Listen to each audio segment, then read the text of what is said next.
bonsoir ou bonjour, cela dépend de l'heure que vous nous recevez chez vous.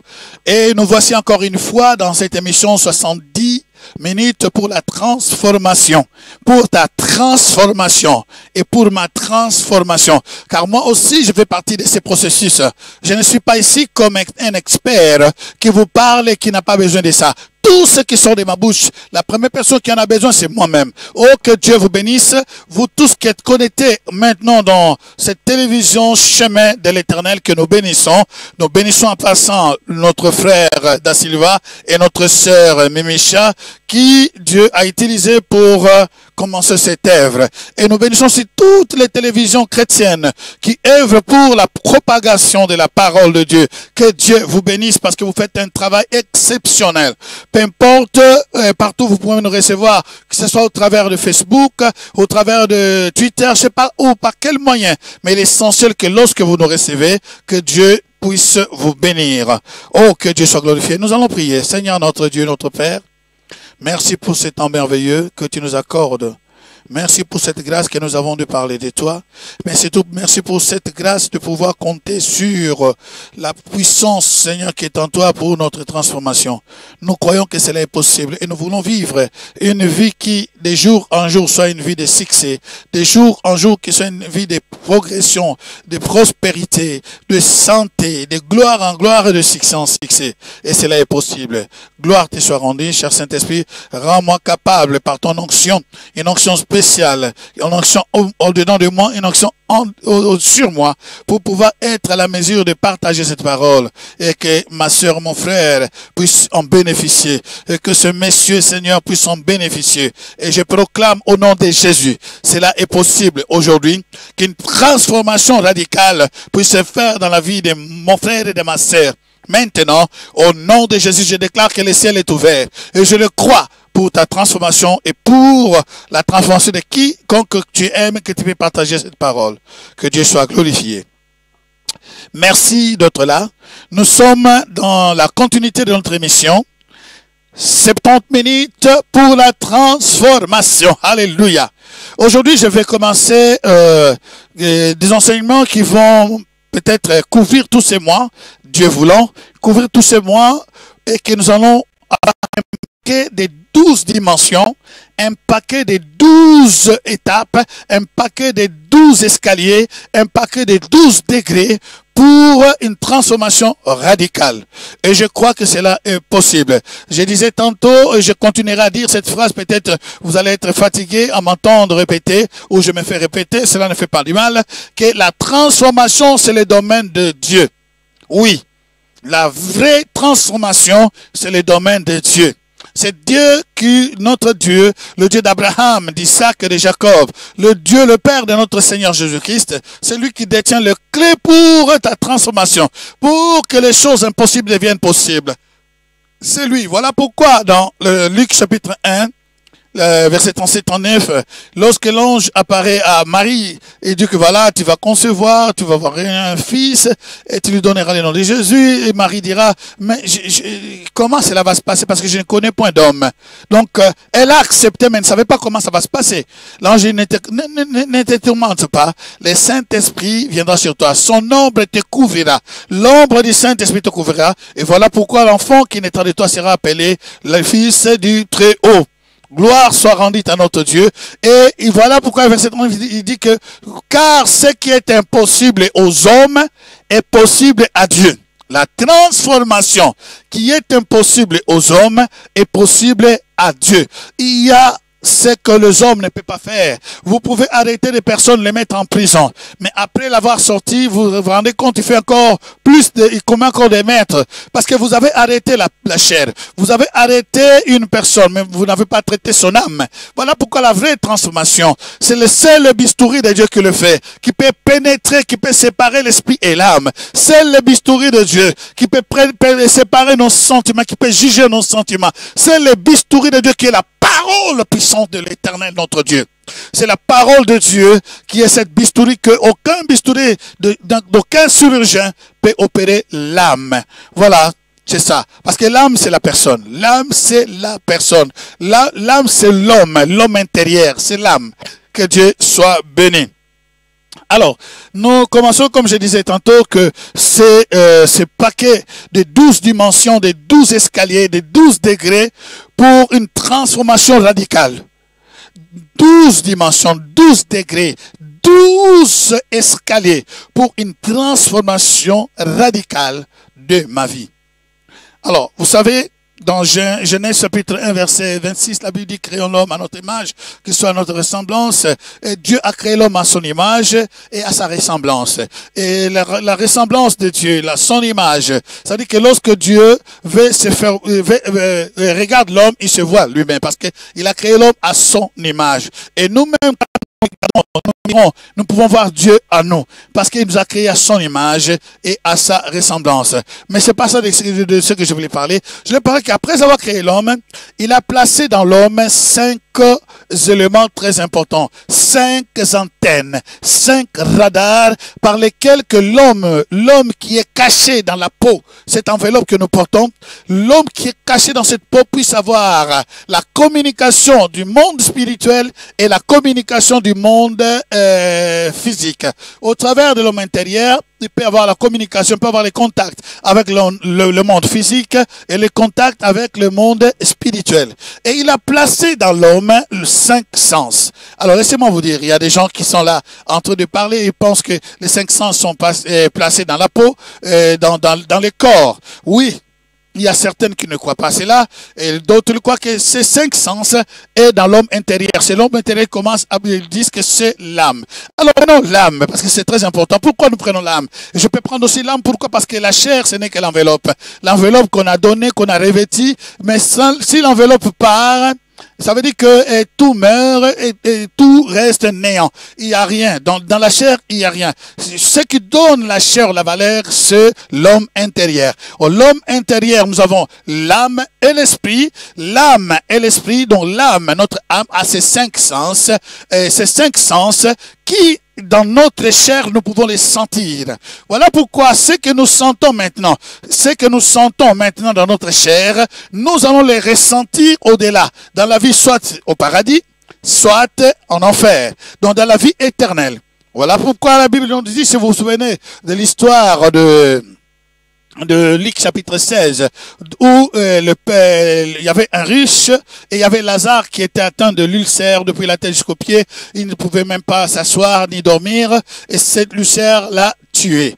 Et quand l'ulcère l'a tué, et nous savons aussi que il y a une chose qui s'est passée dans sa vie, que il s'est retrouvé au ciel. Oui, il s'est retrouvé au ciel. En se retrouvant au ciel, la Bible nous dit, il était consolé, il était dans la fête, il était dans la joie, il a récupéré de sa santé. Il y avait une santé éternelle, une santé durable pour l'éternité. Par contre, le riche est en train de souffrir dans le feu, comme il disait. Oui, c'est l'image que Jésus nous donne. On sait que l'enfer, les gens donc ils vont dans les lieux de tourment. Mais il y a des gens qui, dans le dernier jour, vont être jetés dans le feu éternel, dans le temps de feu. Alors, ici, nous voyons cet homme qu'Abraham a répondu à cet homme. Souviens-toi lorsque tu étais sur la terre. Ça veut dire que, comment on va se souvenir? C'est dans les pensées. Les pensées, donc notre âme ne meurt pas. Notre esprit ne meurt pas. Ces deux sont éternels. L'image de Dieu qui est éternelle. Et dans ces deux, ils ont le même sentiment. Les sentiments ils peuvent voir, ils peuvent entendre. Ça veut dire que Dieu a placé 5 éléments que j'appelle les 5 antennes, qu'il a placé les 5 paraboliques, les 5 stations stériles, appelez ça comme vous voulez, qui sont importants pour que nous puissions recevoir des informations dans le monde spirituel, que nous puissions aussi recevoir des informations dans le monde physique. Alors, il a dit, souviens-toi lorsque tu étais dans la chair. Et il a dit que je souffre. Donc, il sentait la chaleur. Il souffrait. Il avait soif. Donc, il pouvait, comment dirais-je, son goût de sa goûter, continuer à exister. Donc, Dieu a placé dans l'homme 5 éléments, 5 sens que nous avons étudiés à l'école primaire, soit à l'université, je ne sais pas comment, vous avez développé ça. Donc, il a placé dans l'homme, il a donné à l'homme la possibilité de voir, la possibilité chez lui d'entendre, la possibilité de sentir l'odorat, la possibilité de toucher la main, la possibilité de goûter. Vous allez remarquer, tous les quatre se trouvent dans la tête. Il y a seulement le sens de toucher qui est en dehors de la tête. Mais tout se passe ici. Toutes les commandes du corps se passent dans notre tête. D'accord. Alors c'est vraiment important parce que ces choses, quand nous étions dans le monde, nous étions des païens, ces 5 sens ont été corrompus. Mais lorsque nous naissons de nouveau, ces 5 sens ont été purifiés par le sang de Jésus et deviennent utiles pour l'œuvre de Dieu. Voilà pourquoi je te dis, mon frère et ma soeur, ne néglige pas ces 5 sens. Pourquoi? Parce que ces 5 sens vont t'aider à comprendre les choses spirituelles, à vivre les choses spirituelles. Voilà pourquoi je disais, il y a beaucoup de gens, lorsque vous priez, ils peuvent sentir le parfum du ciel sur la terre. Il y a un parfum très très fort pendant les moments des louanges. Les ciels déversent son parfum. D'autres ne le sentent pas, mais l'odorat de cette personne a été, comment dirais-je, très sensible. Et très sensible à tel point que il peut entendre. Oh, je prie que quelqu'un puisse prier, Seigneur, aide-moi à développer, que mes 5 sens spirituels puissent s'ouvrir aux dimensions de l'esprit. Au nom de Jésus, que cela soit purifié, que tout ce qui était bouché dans mes 5 sens puisse retrouver la vie à partir d'aujourd'hui. Car je veux cette transformation radicale pour monter dans ce 12e degré, pour monter dans ce 12e escalier, pour m'étendre dans cette 12e dimension de ma transformation radicale. Au nom puissant de Jésus. Cela est possible. Prions que Dieu puisse purifier. Voilà pourquoi tu peux recevoir des messages. Il y a des gens de dimensions. J'ai entendu, bon, je ne l'ai pas encore vécu comme ça en live. J'ai vécu d'autres qui ont ces ministères. Oui, c'est vrai. Je voulais dire que dans le passé. J'ai vu des gens qui entendent prophétiser. Il est là, il entend. Il t'appelle par les noms. Il t'appelle par les noms. Toi, tu es telle personne, tel nom.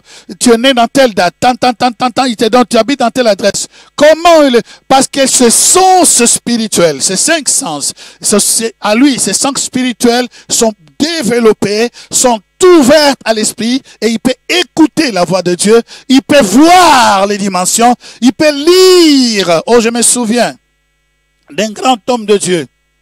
C'était un baobab au Congo, Musée Adinavala.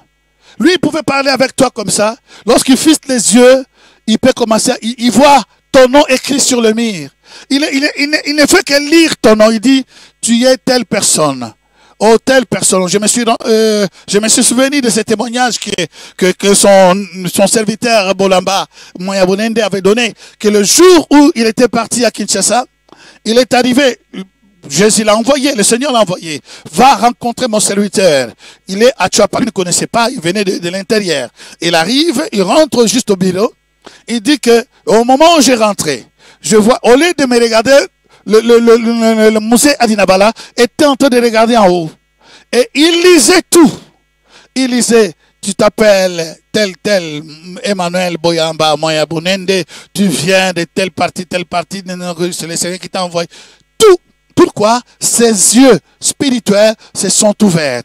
L'homme spirituel a ses 5 sens naturels, mais peut développer les 5 sens spirituels pour vivre une transformation totale. Oh, combien nous avons besoin de ces dons dans nos églises aujourd'hui.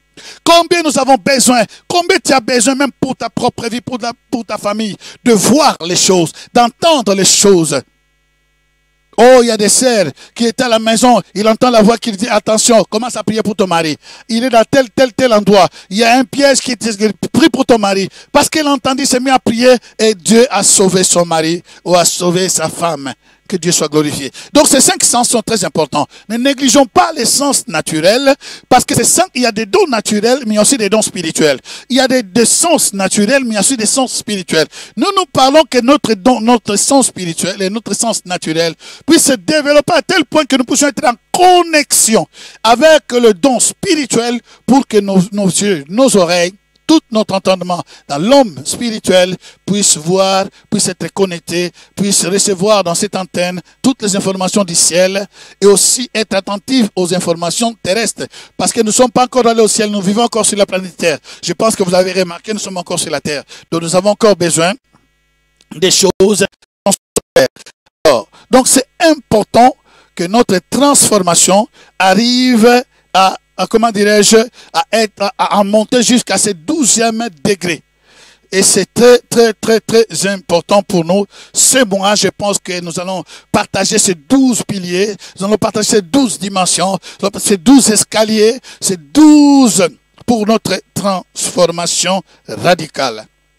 Alors, comme je disais tantôt, que nous allons mettre d'abord aujourd'hui le fondement. La fondation dans toute chose que nous faisons est très importante. Parce que si nous faisons des choses que nous ne prenons pas soin pour établir une fondation solide, la chose peut être belle, la chose peut attirer l'attention de plusieurs personnes, mais nous savons au-dedans de nous-mêmes, cette chose ne durera jamais. Ne durera jamais.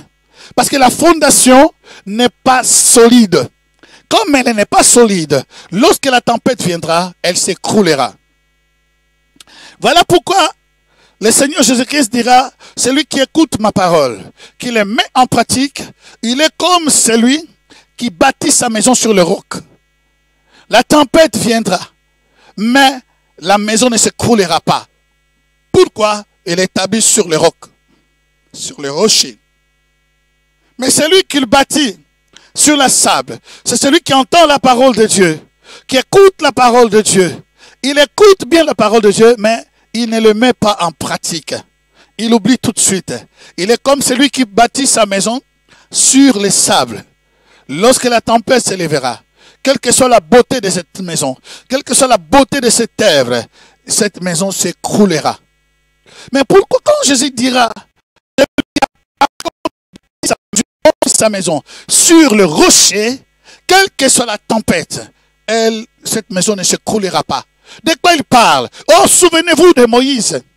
Chers amis, souvenez-vous de Moïse. Je voulais quand même retourner en arrière pour dire que faire la maison sur le sable, c'est rapide, c'est facile et tu finis avant. Parce que tu n'as pas besoin de creuser trop. Tu vas directement, tu poses ta maison et tu pars. La plupart du temps, nous remarquons aux États-Unis, nous remarquons du côté peut-être de l'Amérique, même de l'Amérique du Nord. Il y a beaucoup de maisons qui sont fabriquées en bois. Elles sont très jolies. Mais dès qu'il y a le feu, c'est fini. Et voilà pourquoi j'ai remarqué, je me suis dit, mais comment les maisons ici en Suisse, ça coûte trop cher comme ça? Et qu'on voit des villas de l'autre côté, des villas qui coûtent moins cher.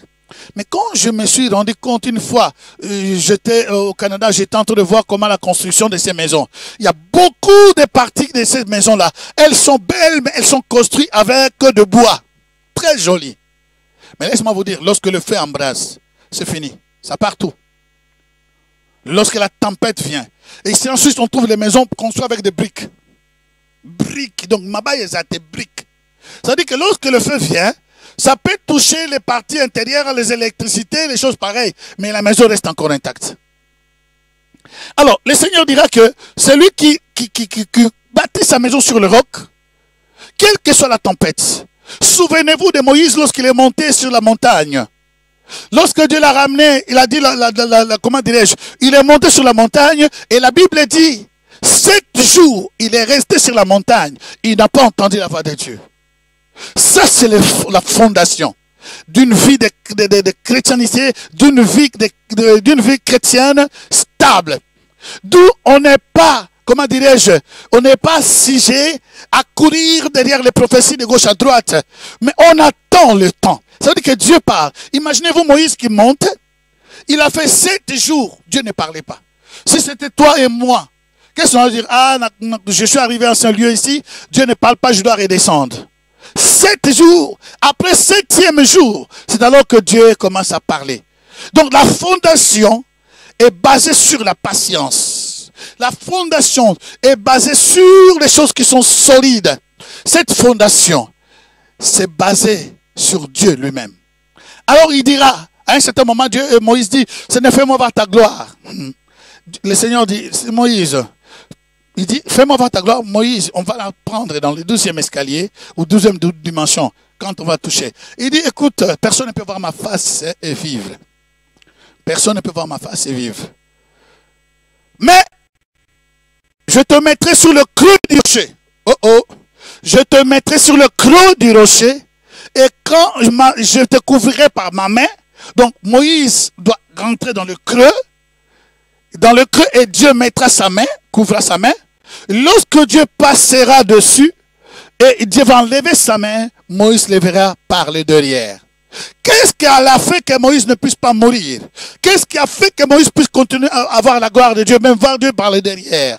Pourquoi? Parce qu'il a été mis dans le creux, dans le rocher qui est Christ, mais qui est creusé. Ça veut dire que Dieu veut que notre fondation soit creusée, soit fondée en Christ.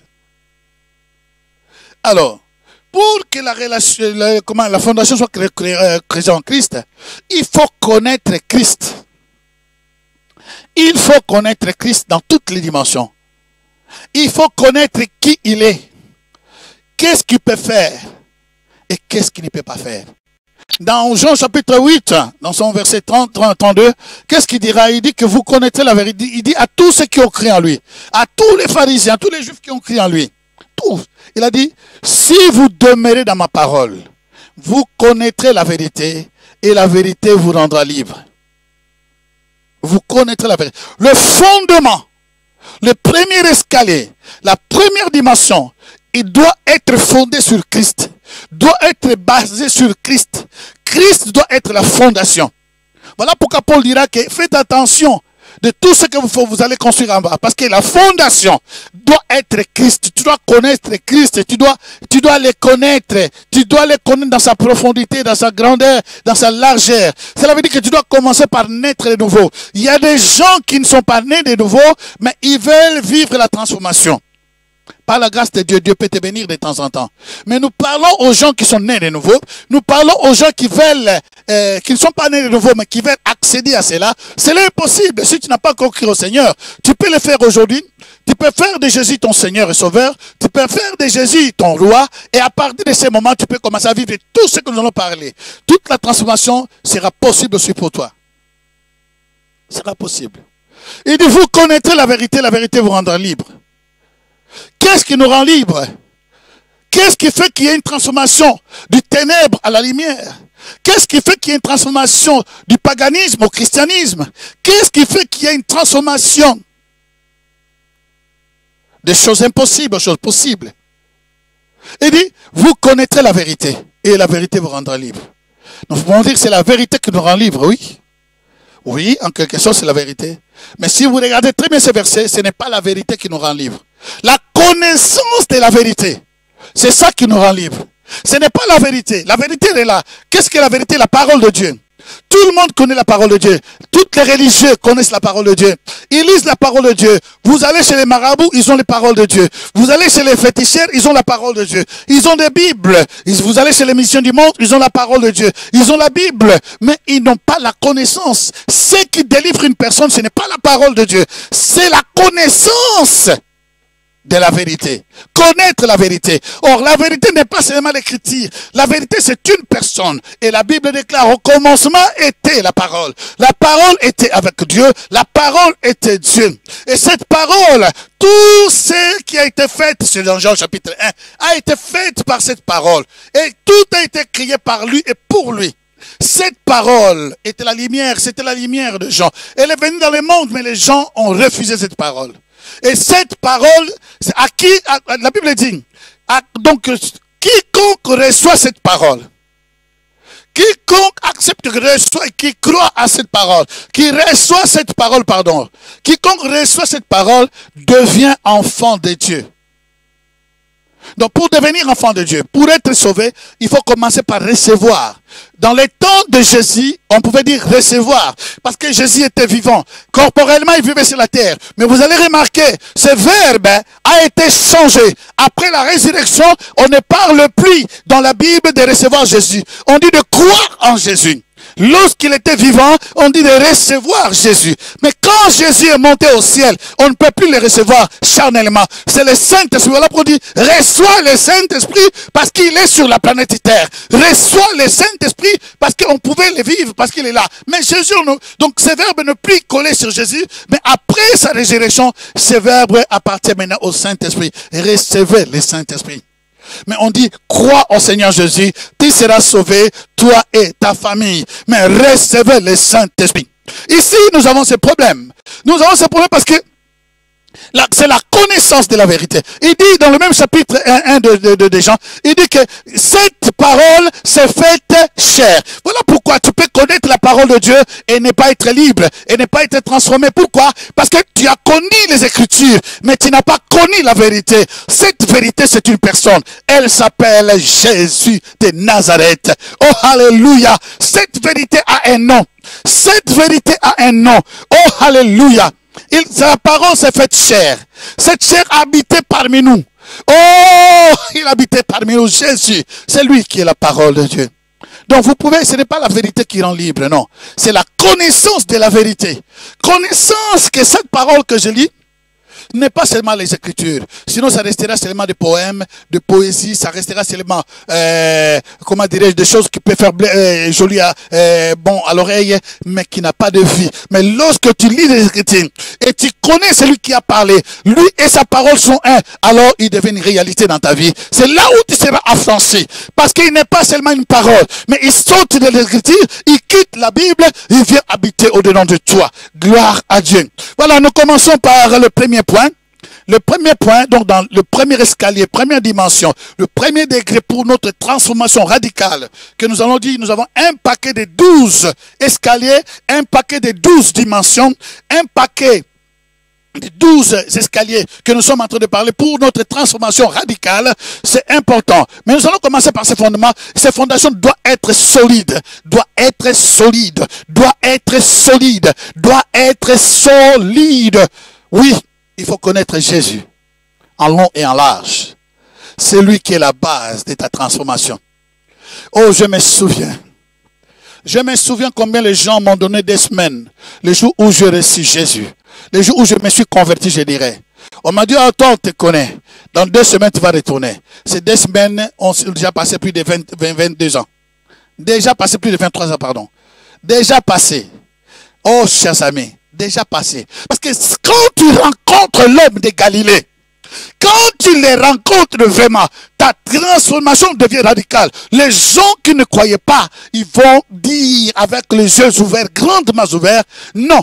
Ça, c'est Dieu seulement qui peut le faire. Ta transformation est possible dans ta vie. Il n'y a aucun péché qui peut résister. Il n'y a aucune, comment dirais-je, aucun lien qui peut résister. Il n'y a aucune chaîne qui peut résister. Jésus est Seigneur. Alléluia. Jésus est Seigneur. Alléluia. Il peut briser ces chaînes. Il peut couper ces liens. Et que tu deviens libre, complètement libre. Si réellement tu le crois. Si réellement tu le reçois, que tu le crois dans ton cœur, tu le confesses, tu le crois dans ton cœur, tu le confesses de ta bouche. Crois dans ton cœur, confesse de ta bouche, tu parviens au salut et à la justice. Alors, le fondement que nous posons, que le premier point, nous avons 3 fondements dans le premier escalier. Afin que ça soit vraiment solide. Ce premier escalier doit avoir 3 éléments importants.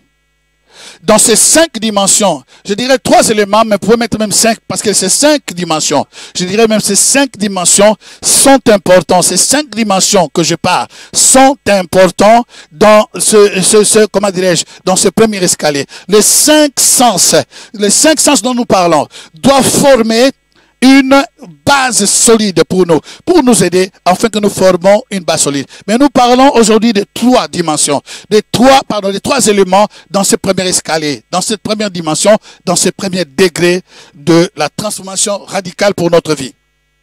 Alors, le premier élément dans ces 3 éléments qui forment le premier degré, qui est écouter.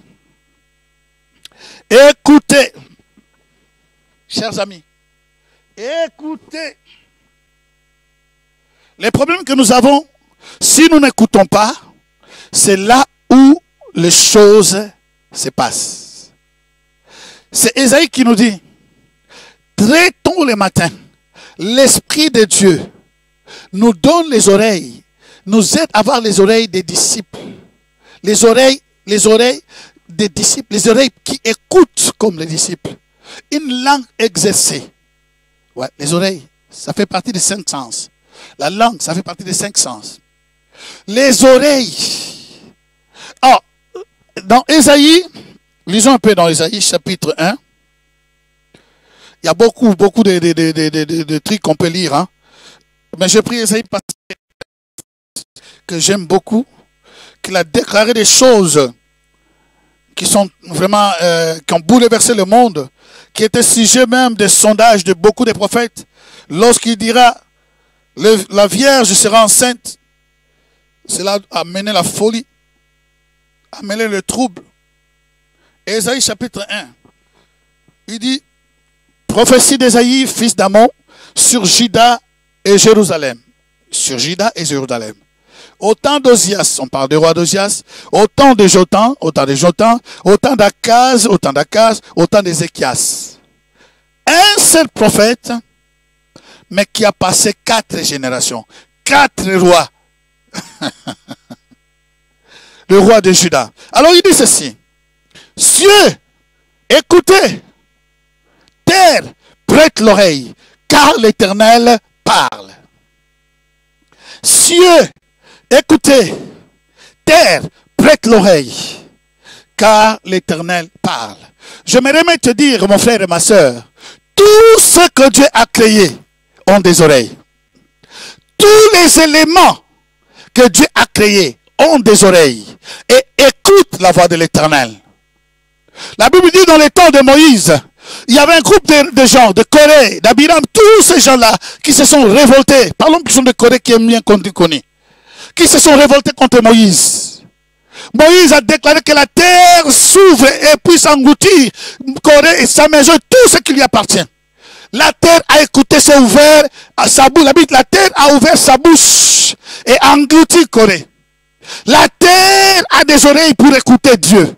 Le ciel a des oreilles pour écouter Dieu. Lorsque Élie dira, sinon ma pareille, la pluie ne tombera pas, le ciel a fermé. Tout ce que Dieu a créé a des oreilles pour écouter Dieu et obéit au premier commandement. Lorsque la tempête est là, la tempête était tellement forte, Jésus dormait dans cette barque-là. Les disciples sont agités. Seigneur, Seigneur, tu ne vois pas que nous sommes en train de mourir? Oh Seigneur, aide-nous, nous sommes en train de mourir. Le Seigneur se leva, il cria contre la tempête. Il dit, silence, tais-toi. Oh. Mais c'est comme s'il parlait à un homme. Parce que c'est que tout ce que Dieu a créé ont des oreilles. Les éléments, de tous les éléments que Dieu a créés. La nature écoute Dieu. La nature loue Dieu. La nature, tout, la terre que vous voyez, les pierres. Voilà pourquoi si vous ne parlez pas, les pierres crieront. Ils vont louer Dieu. Tout ce que Dieu a créé écoute. Le ciel écoute et terre.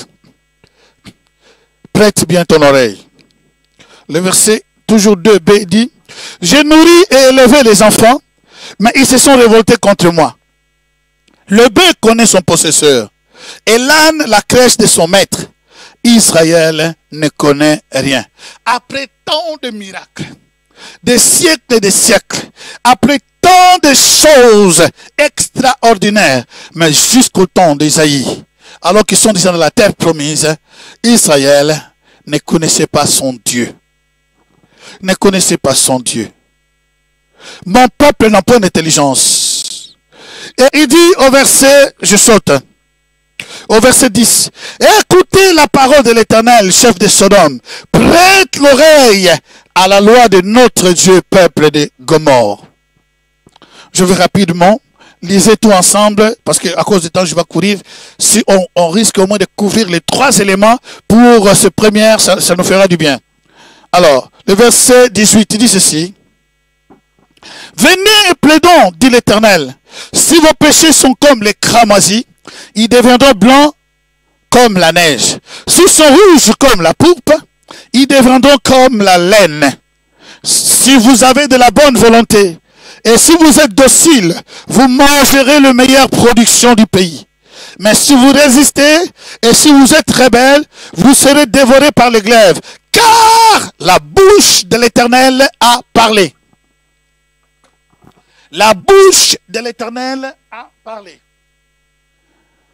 car la bouche de l'Éternel. Qu'est-ce que Dieu dit? Ici, nous sommes dans le chapitre 1 du ministère d'Ésaïe. Il parle à son peuple. Le problème de Dieu, il voulait que son peuple puisse le reconnaître. Écoutez, si tu ne sais pas qui est la base de la transformation, qui t'est propice jusqu'au 12e degré, tu ne sauras pas le louer, tu ne sauras pas le remercier, tu ne sauras pas retourner vers lui pour recevoir quelque chose. C'est Dieu pour une fondation solide. De connaître ce Jésus, son Fils, notre Sauveur et Seigneur. De connaître le Saint-Esprit, son travail qu'il fait maintenant dans sa dispensation. Donc c'est très important, chers amis. Et nous sommes arrivés, et la Bible nous dit ici, oh chers amis, il dit, écoutez, quels que soient vos péchés, si vos péchés sont comme les cramoisis, ils deviendront blancs, plus blancs que la neige. Donc Dieu veut établir dans le premier ministère d'Ésaïe, il veut établir dans ses premiers messages, il dit, reconnaissez que je suis votre Dieu. Donc nous voulons dire quoi dans ces 12 transformations? La transformation, c'est le domaine de Dieu. Par contre, nous avons dans le monde aujourd'hui des gens qui copient. Comme dans l'état de Moïse, où Moïse a transformé, il a jeté son bâton, sa verge, et sa verge est devenue comme le serpent, et les magiciens de Pharaon ont jeté aussi les leurs. Et la Bible nous raconte que les leurs sont devenus identiquement comme les serpents de Moïse. Mais en seule différence, les serpents de Moïse avaient avalé tous les serpents qui étaient faits, comment dirais-je, faits par les magiciens. Ni tous ces comment dire, ces serpents qui sont rentrés, mais le bâton est resté intact comme à l'avant. Le bâton n'a pas grossi, n'a pas changé de forme, il est resté intact. Oh, alléluia, alléluia. Je ne vais pas ouvrir cette parenthèse, continuons. Le bâton est resté intact, regardez sa taille, rien n'a changé. Donc nous sommes dans un temps où il y a beaucoup de transformations, mais qui ne viennent pas de Dieu. Il y a beaucoup de miracles qui ne viennent pas de Dieu. Je ne parle pas de ce Dieu. Je parle de ce Dieu-là qui est saint et qui dit, écoutez, il veut établir une alliance avec son peuple. C'est un Dieu qui aime le péché. Aujourd'hui, le peuple de Dieu ne veut pas écouter les messages qui visent le péché. Il veut seulement écouter les bénédictions. Il veut seulement écouter la prospérité. Il veut seulement écouter, on va couper les liens. Ils vont seulement écouter le mariage, les papiers, les séjours. Beaucoup de gens comme ça. Mais ils ne veulent pas écouter qu'ils puissent former leur vie sur une fondation qui est une fondation de sainteté. La sainteté, c'est le standard de Dieu. C'est la fondation. C'est le début de tout. Ça veut dire que c'est par là où nous devons commencer. Il dit, même si vos péchés sont comme les cramoisis, venez mes enfants, parlons, plaidons ensemble. Plaidons, parle toi-même. Plaidons, plaidons ensemble. Même si vos péchés sont comme les cramoisis, ils deviendront blancs plus blancs que la neige. Même si sont comme la poupe, ils deviendront blancs plus blancs que la laine. Le premier élément, dans ces trois dimensions, dans ces trois éléments de première dimension, de premier escalier, de premier degré pour la transformation radicale de ma vie, concerne une vie de sanctification. Tu ne peux pas faire partie de l'épouse de Christ si tu ne vis pas une vie de sanctification. Même si tu refuses ça, alors tu vas construire une maison. Si tu veux continuer avec le péché, laisse-moi te dire, il y a le ministère de l'iniquité. Ça veut dire que tu peux avoir le péché. Alors, le péché continue, tu fais tes péchés tranquillement, mais il y a des miracles qui continuent. La Bible ne dit-elle pas, si je me souviens très bien, dans Matthieu chapitre 12, si je me souviens très bien, ou 7, je me suis... Mais il dit ceci, il dit que dans les derniers jours, les gens viendront, Seigneur, n'est-il pas que j'ai prophétisé en ton nom, je fais des miracles en ton nom? Il dit, éloigne-toi de moi, serviteur de l'iniquité. Ça, c'est le ministère de l'iniquité. Ça veut dire que c'est les gens qui ont fait des miracles, les gens qui ont prophétisé des prophéties authentiques, les gens qui ont, comment dirais-je, fait tomber le feu, les gens qui ont rassemblé des foules, les gens qui ont fait comme ça, mais ils étaient dans le ministère de l'iniquité. Ça veut dire quoi? Ils prêchaient la parole de Dieu, mais leur vie se reposait tranquillement, aisément dans le péché. Et quand tu peux rester dans le péché, sache que ton premier escalier, la fondation pour la transformation est détruite. Tu ne peux pas construire une bonne maison. Laisse-moi te dire maintenant, laisse, je peux te dire, tu peux tout avoir aujourd'hui. Tu peux avoir le succès, beaucoup de voitures, beaucoup de maisons, de l'or, tout ce que tu veux. Mais si ta vie est bâtie sur le péché, sache que ton premier escalier, tu l'as raté, tu es passé à côté et ta fin c'est l'enfer. Laisse-moi te dire mon frère et ma soeur, la vie de la sanctification est réelle, est actuelle. La vie de la sanctification, c'est la vie de Christ, c'est la vie de Jésus, c'est la vie de tous ceux qu'il aime. Oh, pas ceux qui cherchent ceux qui plaisent à l'air. Non, non, non, non, non. Mais ceux qui aiment le Seigneur s'éloignent de l'iniquité. Quiconque invoque le nom du Seigneur doit s'éloigner de l'iniquité. Le premier escalier, c'est un escalier qui est propre. C'est saint. C'est un escalier, c'est une dimension sainte. C'est une dimension, c'est un degré de pureté. Il faut que ta vie soit pure, ta vie soit sainte. Et cela est possible. Tu peux vivre une vie de sainteté. Tu peux écarter. Alors, qu'est-ce qui freine cette vie? C'est la peur. Et c'est aussi les intoxications du diable. Il va te dire, oh, mais toi, tu as péché. Tu as fait ceci. Regarde ce que tu as fait. Regarde ce que tu as fait hier, après hier. C'est des choses comme ça. Alors, tu ne mérites pas. Écoute, personne ne mérite la vie éternelle. C'est grâce à Jésus que nous pouvons entrer dans cette vie. C'est grâce à Jésus que nous pouvons vivre cette vie de sainteté. Ce n'est pas par nos efforts. Ce n'est pas par nos efforts. C'est par l'aide du Saint-Esprit. Ce n'est pas par nous-mêmes. Donc, personne ne peut vivre la sainteté. Voilà pourquoi il t'appelle aujourd'hui. Tu veux aller dans le 12e degré de ta transformation radicale. Commence à régler ta vie maintenant. Confesse tes péchés. C'est le premier escalier. Aucun péché puisse rester comment inconfessé dans ta vie. N'écoute pas le diable. Lorsqu'il te dit, tu as tellement fait du mal. Mon frère, tu peux être pasteur, tu peux être docteur, tu peux être apôtre, prophète. Peut-être tu t'es égaré, peut-être tu as pris un chemin qui n'était pas bon. Peut-être tu as touché à la magie, à l'occultisme. Mais à la fin de compte, tu t'es rendu compte que ce n'était pas ça. Tu peux retourner encore. Tu peux retourner encore, tu peux recommencer encore. Aucun péché, Dieu, à moins que tu réunis Jésus.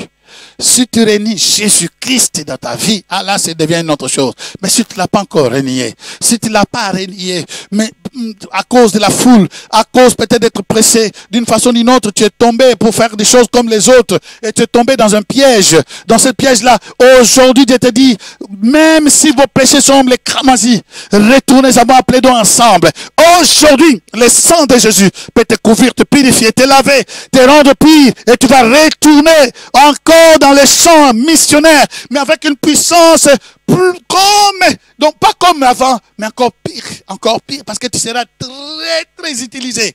Tu seras encore plus utilisé comme avant, parce que tu connais ce monde-là, comment c'est. Tu connais ce mensonge. Tu connais ce qui est dans ce monde-là, et tu peux délivrer encore beaucoup de personnes. Lève-toi, répands-toi seulement, répands-toi, et cette vie de repentance, c'est le premier élément, La repentance n'est pas seulement une fois. Chaque jour, nous devons nous purifier pour avoir un escalier pur. Mais il faut écouter ce que tu écoutes.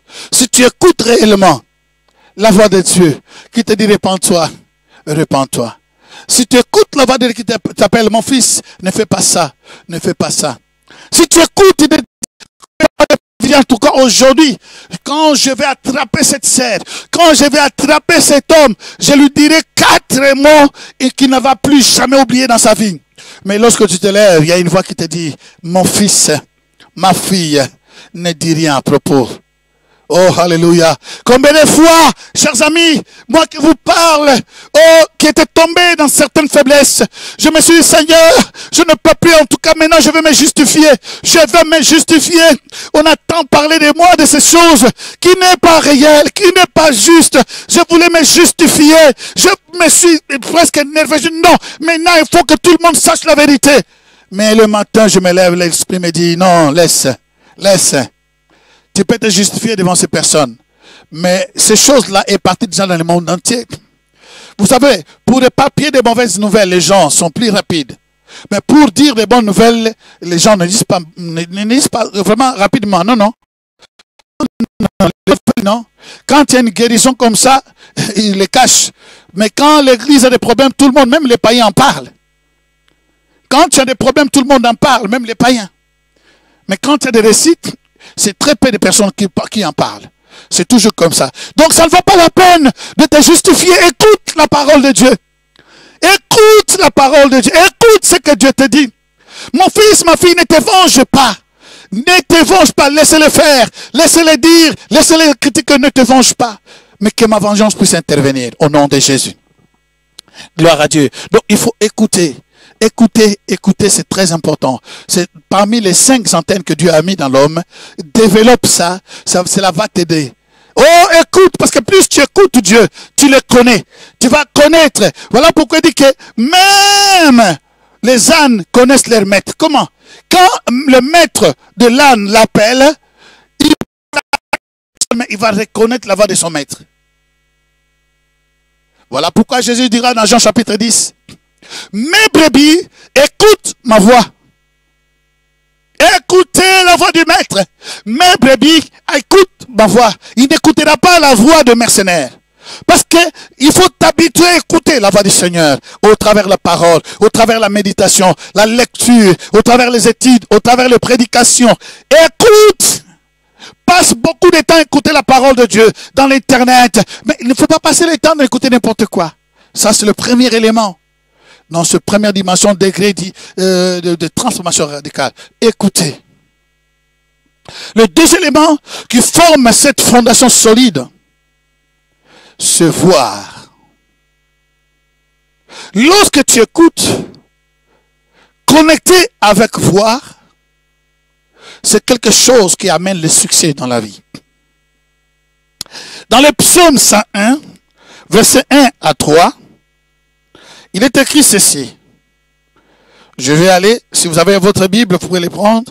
Psaume chapitre 1, versets 1 à 3. Sinon, je lis pour nous. Il dit, je chanterai la bonté et la justice.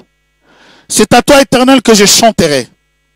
Je prendrai garde à la voie droite. Dieu veut la droiture, le fondement solide pour construire ces 11 escaliers qui t'amènent au 12e degré. Pour ta transformation radicale, il faut prendre le chemin qui est droit, la voie droite. Quand viendra-t-il à moi? Il viendra seulement lorsque ce chemin est dressé. Il dit, je marcherai dans l'intégrité de mon cœur. Les briques qui forment cet escalier, c'est les briques de l'intégrité. Solide et durable. Il faut que l'intégrité soit là. Sinon, après, tu peux construire, mais un jour, lorsqu'il y aura la tempête, tout s'écroulera. On ne va pas comprendre, mais comment cette personne qui prêchait la parole, qu'il a abandonné le Seigneur? Parce que la fondation n'était pas solide. Il n'avait pas une vie d'intégrité depuis le début de sa vie. Une vie de droiture n'était pas instaurée. J'ai parlé à quelqu'un, pendant qu'on parlait, et il me dira, pasteur, mais pourquoi on ne peut pas dire à ces personnes-là, pas les mensonges, mais juste un petit mensonge, juste pour... Je dis quoi? Donc les gens, vous savez, quand tu commences à dire des petits mensonges, dans les petits mensonges, ça veut dire que mélanger 50% de mensonges, 50% de vérité. Ça veut dire quoi? Ça veut dire que cela ne vient pas de Dieu. Parce que Dieu ne collabore pas avec les mensonges. Lorsque vous mélangez les mensonges et la vérité, ça veut dire que vous mélangez le diable et Dieu. Or, Dieu ne peut pas s'asseoir avec le diable, ne peut pas cohabiter avec. Cela veut dire quoi? Quand quelqu'un s'est converti, les mensonges doivent disparaître déjà dans sa vie. Donc les fondements, les briques, les ciments, la couleur que nous mettons pour la fondation de notre premier étage, le premier degré, c'est une vie de sainteté, d'intégrité, de droiture. Quand cela est mis ensemble, chers amis, le 11 degré, les 11 dimensions, les 11 escaliers qui nous amèneront au 12e, seront stables, durables jusqu'à l'éternité. Il dit, au milieu de ma maison, je ne mettrai rien de mauvais devant mes yeux. Je hais la conduite de pécheurs. Ils ne s'attacheront point à moi. Ça, c'est la décision. La première est venir vers Dieu. La deuxième, il nous amène comment? Il nous amène à prendre une décision. Décidez-vous de vous séparer avec la voie de pécheur. Comment toi, un chrétien, qui va avoir de transformation, une transformation spirituelle, transformation financière, transformation de santé, transformation dans tous les domaines que vous voulez, mais vous continuez à vivre comme des pécheurs, à aimer la conduite de pécheurs, à défendre même des pécheurs. Comment? Il y a quelque chose qui ne va pas. Il dit, dans ma maison, je ne mettrai rien de mauvais dans ma maison. Je hais la conduite de pécheur. Il faut que nous puissions arriver, le deuxième élément, à haïr le péché. À tel point que quand les péchés apparaissent dans notre vie, nous nous sentons mal à l'aise. Mais quand le péché est commis et que nous nous sentons à l'aise, il y a quelque chose qui ne va pas. Donc ça veut dire que je peux aussi sauter, ne pas continuer à pécher et aller dans d'autres dimensions, d'autres escaliers. Ça veut dire construire d'autres escaliers. Mais ma fondation ne serait pas solide. Les jours où il y aura une tempête forte, tout ce que je construirai tombera. Il dit, je ne mettrai rien de mauvais dans ma maison. Oh, je me souviens, chers amis, quand j'étais dans le monde, dont nous sommes passés tous, il y a des gens qui ne sont pas passés par la gloire à Dieu, qui sont nés dans une famille chrétienne et qui n'ont pas quelque chose à les reprocher, qui n'ont pas eu la vie des copines. Je connais des personnes, des hommes de Dieu, qui n'ont jamais connu la vie de débauche, jusqu'à ceux qui se sont mariés, ils n'ont jamais connu la vie de boire, de fumer. Il y en a plein. Mais nous là, ngolukak. Seulement la grâce. Bref, je voulais pas dire fiancée, c'était une copine. J'avais une copine dans le monde, mais que toute ma famille la connaissait. Je dirais pas son nom, que c'est pas important. J'ai ma femme aussi dans les studios ici.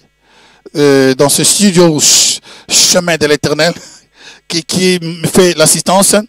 Et quand je suis venu dans l'Europe, j'avais mon album, toute ma famille, et l'unique que j'avais dans cet album, c'était elle.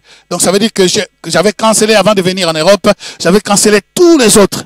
Bon, elle, je l'avais restée. Je l'avais laissée, mais elle était déjà mariée aussi. Quand je suis parti, avant de partir de l'Europe, de venir en Europe, elle était mariée, on l'avait mariée. Je n'avais pas l'argent. Vous connaissez l'histoire, d'accord. Alors, j'arrive en Europe, donc j'ai regardé l'album, tout machin. Je n'étais pas encore marié, donc on était copains, nous sommes avec mon épouse, nous sommes fiancés, et après nous sommes mariés devant l'église, devant les anges, tout était passé parfaitement.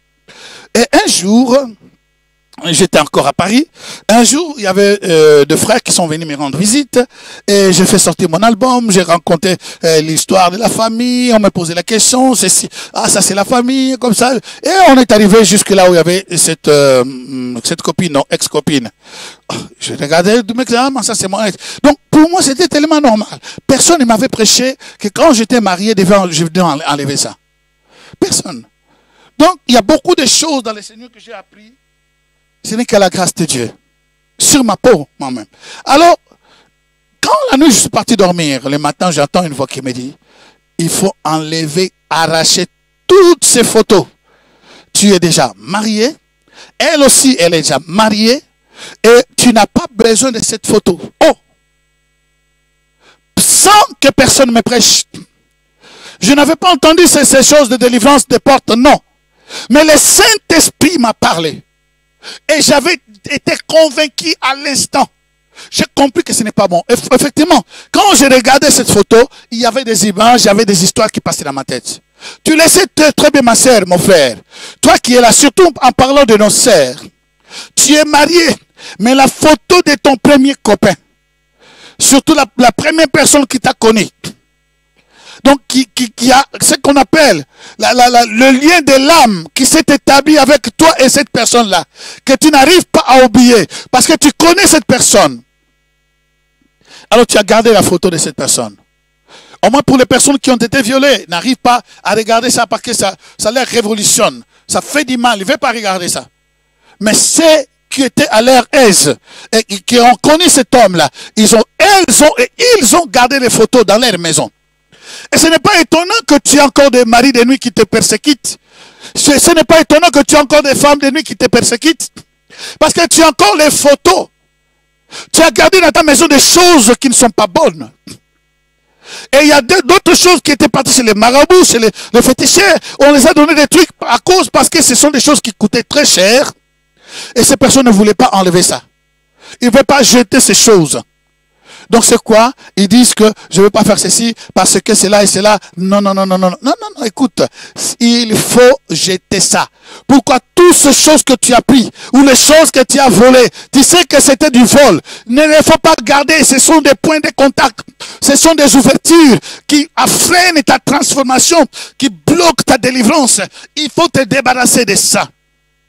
Parce que ce que tu vois influence.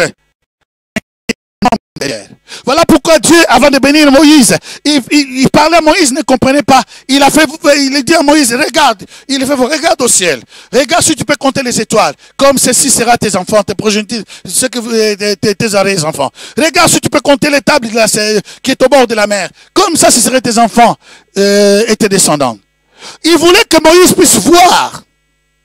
Ce que tu vois influence ton intérieur.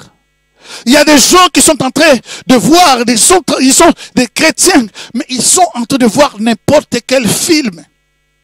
De film de pornographie. Il y a un enfant qui a été délivré, Sakajour. Ce film de Sakajour, si c'est Sakajour, je ne me souviens pas. Sakajour ou Sakazulu, qui était en Afrique du Sud. Un enfant de 13 ans. On priait, délivrance, pas les démons commencent à parler. Mais qui êtes-vous? Oh, nous sommes les démons, nous sommes... Mais qu'est-ce que tu fais là? Non, non, non, mais c'est lui-même. Pendant qu'il regardait le film, je suis rentré en elle. Vous voyez, ce que nous regardons influence notre vie. Toi qui es en train d'habituer de regarder, tu prends les télécommandes, tu vois la nudité des personnes, même si tu ne regardes pas les pornographiques, mais il y a des publicités. Donc quand tu vois, il faut sauter cela.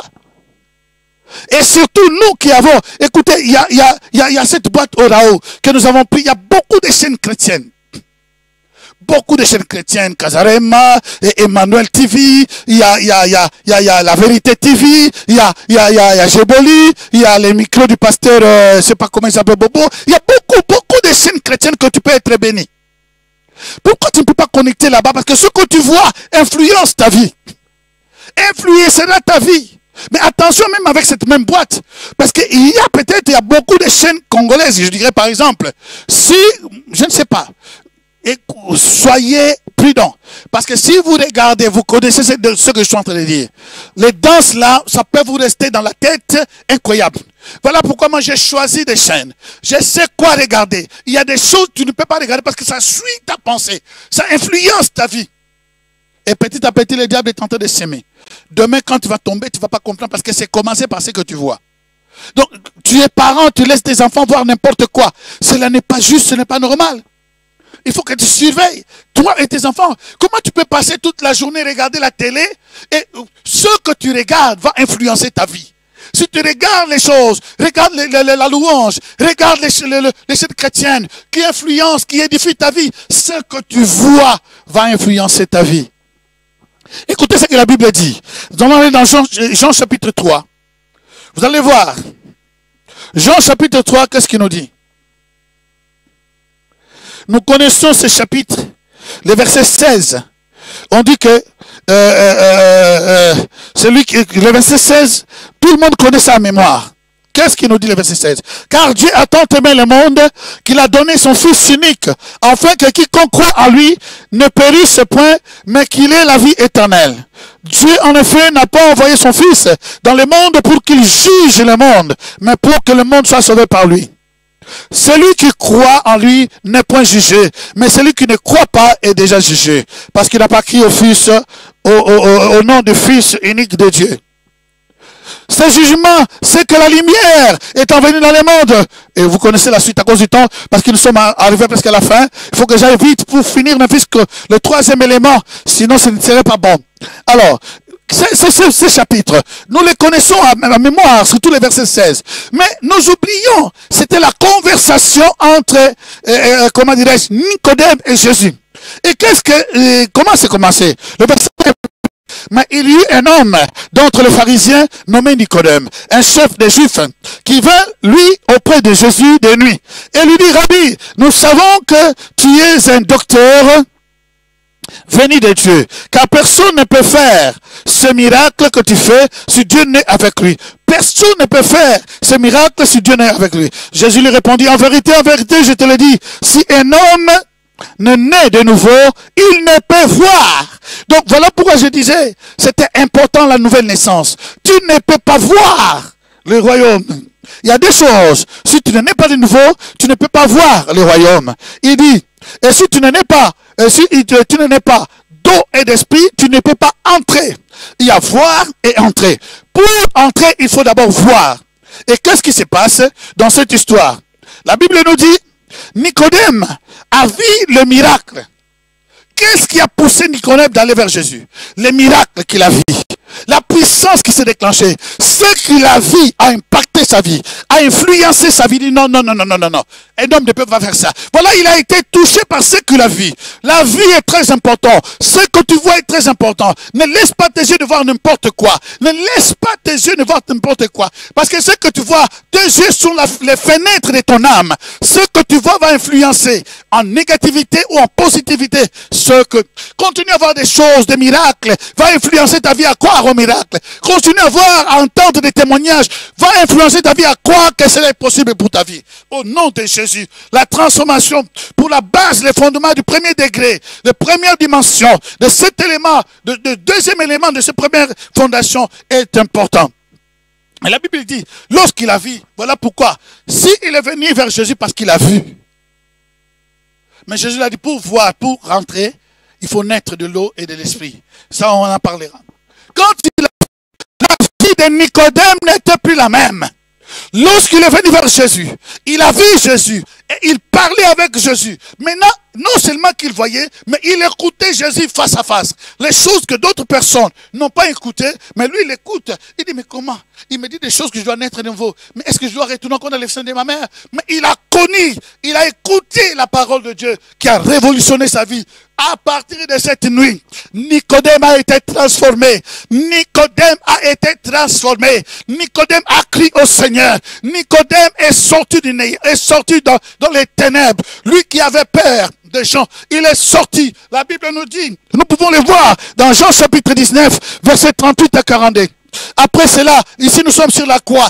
Tous les apôtres, avec la peur, ils ont eu peur. Tous ceux qui ont fait des miracles, tous ceux qui ont mangé le pain, tous ceux qui ont marché sur l'eau, tous ceux qui ont vu toutes sortes de miracles de résurrection des morts, tous ceux-là ont eu peur et se sont cachés dans la chambre haute. Mais la Bible dit, oh alléluia, Nicodème n'avait plus peur parce qu'il avait entendu, il avait vu.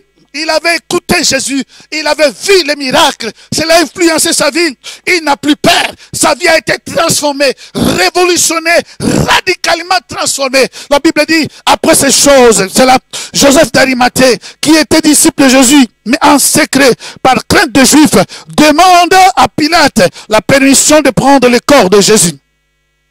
Et Pilate le permet. Il vint donc et il prit le corps de Jésus. Écoutez maintenant. Nicodème, qui auparavant était allé de nuit. Oh, il s'est passé quelque chose.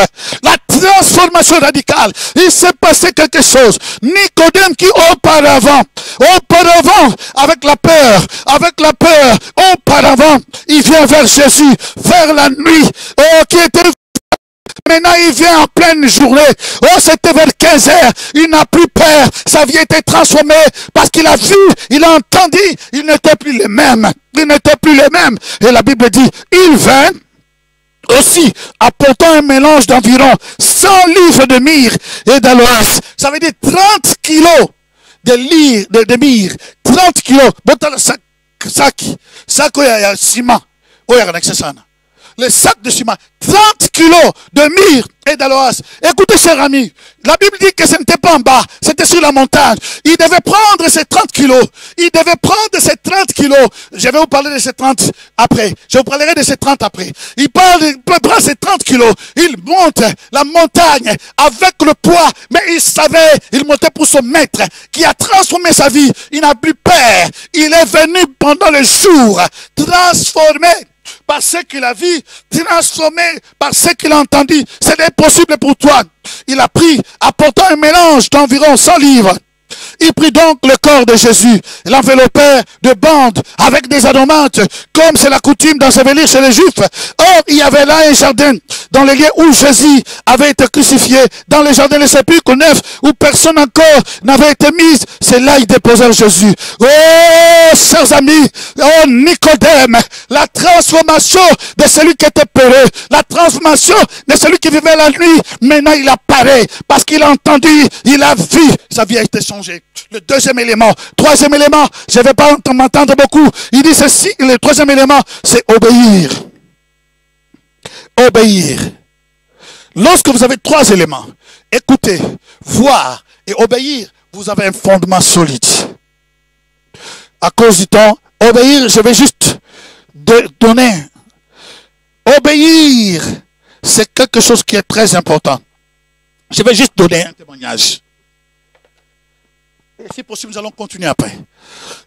Le témoignage, c'est quoi? Un homme de Dieu. Une histoire vraie. Il s'est levé et c'était devant beaucoup de gens. Dans une place publique. Pendant qu'il marchait, il entend une voix. Écoutez. Et il a vu des gens qui étaient là, tout autour. Et la voix lui dit, va à côté de la machine de vente de boissons, comme nous avons dans nos gares ici, de boissons. Mets tes mains par terre et tes pieds sur le mur, à côté de ces kiosques-là. Alors, le pasteur dit, mais ça ne peut pas être de Dieu. Avec la foule de gens comme ça, moi aller, mettre mes mains par terre et les pieds, vous connaissez ce jeu qu'on jouait, et mettre les pieds sur le mur à côté de cette, comment dirais-je, un petit magasin, kiosque, voilà, c'est un kiosque. Il dit non, il a résisté, au nom de Jésus. Au nom de la voix continue, dit, va, ne regarde pas les gens qui sont là, ne regarde pas la foule, va. Le monsieur dit, Seigneur, je ne sais pas. Il a obéi. Il est parti. Il a mis ses mains par terre et ses pieds sur le mur. Et, chers amis, quand il a mis ça, il y a un monsieur qui sort de ses kiosques, qui tombe à genoux. Il dit, je crois. Il pleure. Il a commencé à pleurer. Le pasteur est descendu. Il dit quoi? Il dit, non, je crois que Dieu est vivant. Parce que ce matin, je défiais Dieu. Je dis que Dieu, tu n'existais pas. Pour moi, tu n'existais pas. Pourquoi ceci, pourquoi tu n'existais pas? Si tu existais, ceci donc, c'est un athée qui ne croyait pas Dieu. Alors, il disait à haute voix dans le kiosque, au même instant, Dieu parle à son serviteur qui passait là. Et il dit, ce monsieur dit, si tu existais, je vais voir quelqu'un ici qui met ses pieds et ses mains par terre et ses pieds contre le mur ici, à côté de mon kiosque. Et tout de suite, cela s'est passé ainsi. Cela s'est passé. Écoute, obéissez à la voix de Dieu. Obéir à ce que tu vois. Obéir à Dieu va amener la transformation radicale dans ta vie. Ça, c'est la première fondation. Ça, c'est la fondation, premier degré, première dimension, qui t'amène à construire les 11 qui vont t'amener jusqu'au 12e. Que l'Éternel vous bénisse. Inclinons-nous la prière. Seigneur, je prie maintenant que tous les 5 sens que tu as mis dans notre corps, dans notre vie, dans notre homme intérieur, puisse se développer à partir d'aujourd'hui. Laisse que mon frère et ma sœur puissent être sensibles dans toutes ces antennes que tu as placées en nous. Seigneur, au nom de Jésus, que Seigneur, ces antennes puissent s'ouvrir et puissent t'écouter. Au nom de Jésus, que les oreilles s'ouvrent maintenant pour écouter ta parole.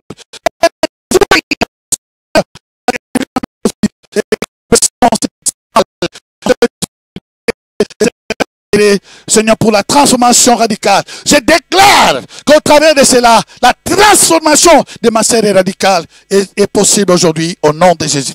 Recevez cela, sois béni au nom de Jésus. À la prochaine. Amen.